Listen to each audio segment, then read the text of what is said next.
This video is brought to you by John Robson Guitar Tuition.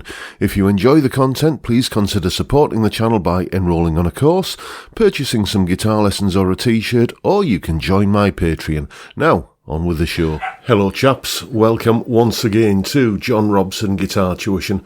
As always, I do hope you're well. It's Monday, that means we're doing a solo analysis, and it's about time I think I got round to doing something by this chap, because I had this email from a fellow called Mike. Hi John, have you ever thought of looking at the soloing style of Keith Scott from Bryan Adams' band?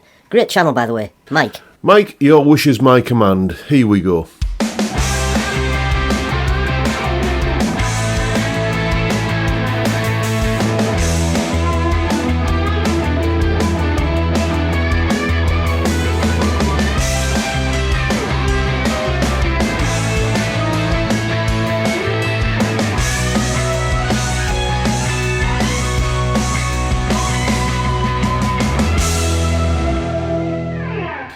Dear me, that takes me back to my college days, the mid-80s. That was, of course, the Keith Scott solo from the Bryan Adams song Kids Wanna Rock.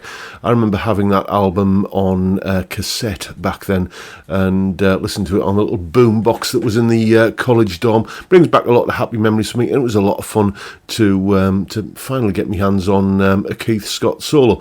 So I'll tell you what, here's a bit of an explanation as to what's going on in the solo. Solo explanation. Okay then, as always, we'll begin by looking at what's going on underneath the solo. It's this little chord sequence here, basically 2 bars of C5, 2 bars of A5, 4 bars of E5, then 2 bars of C, then A, then the big build-up on that 4 bars of B5 to take us back to the E5 when the song comes back in again, the vocals come back in again. Let's have a listen to how that sounds. It goes like this.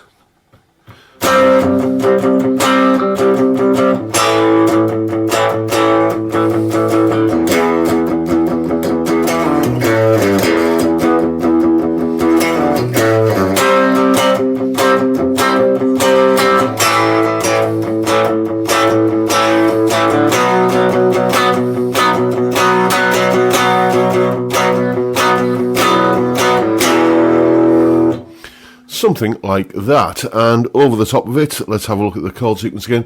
Over those first 2 bars of C5, he plays basically sort of C blues, minor pentatonic kind of ideas like this, very sort of Chuck Berry, that kind of thing, and that basically fills up those 2 bars, and then we're back down to down to here, playing like an A major pentatonic kind of thing, almost a country type lick over those 2 bars of A5 to finish onto the open E string for the arrival of the E5, and then we're up here for some E minor pentatonic shenanigans. There's one extra note in there that we're going to use, which we'll come to in a moment, but basically you've got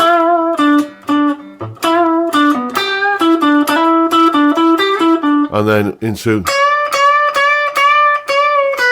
basically bending that C sharp there up to the D, sort of suggesting like a Dorian kind of feel, but it's or you could equally think, well, you know, coming from a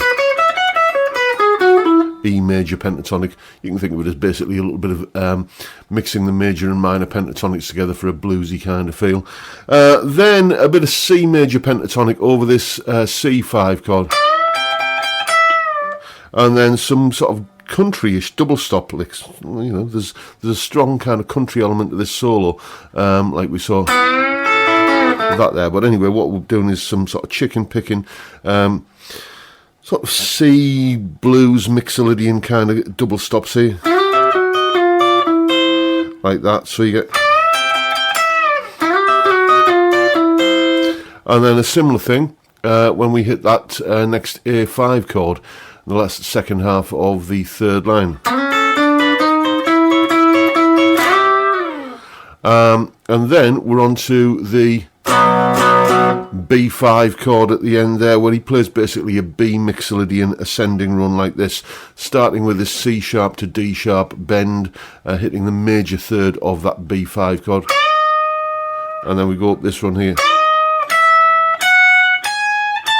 So that's C sharp to D sharp, E, F sharp, G sharp, A, and then bend the B note there up to C sharp, and then sustain that, and then hit the E note at the arrival of that E5 chord.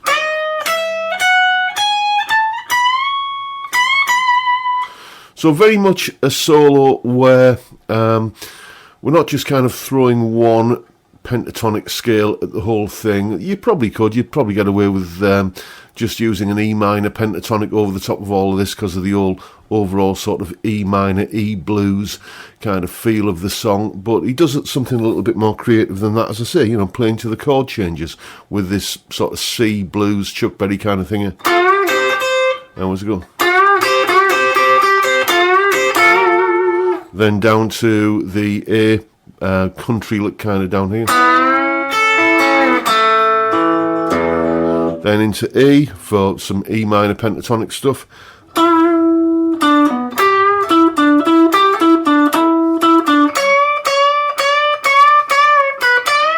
C major pentatonic.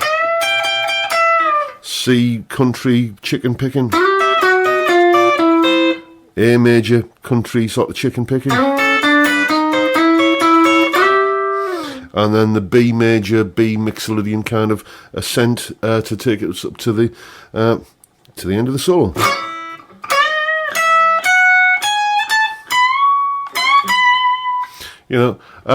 Subtle little things like making sure that as you're going up towards that big finish of the solo, you put an ascending run in, and plenty of solos use this little ploy of making sure that the last note of your solo is the highest note of your solo.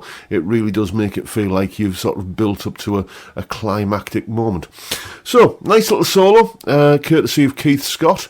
Now you know what's going on. Go away and have some fun with it. And as always, you'll find a full tab in both Guitar Pro and PDF formats, along with a clip of me playing the solo, that explanation you've just seen there, and a jam track for you to play along with for yourself. All of that is up on my Patreon page. There's the address, and the link is in the description as ever. As you probably know by now, it's $3 or £2.50 a month, and you get access to all of these additional resources and bits and pieces that go along with these YouTube videos. A massive heartfelt thank you to everyone who supports me in that or any of the other ways, all of which are linked down below in the description. And that is pretty much it for today, folks. Hope you've enjoyed the video and found it useful and informative in some small way, and if that's the case, please hit the subscribe button and the notification bell if you haven't already done so. And why not give me a like while you're at it.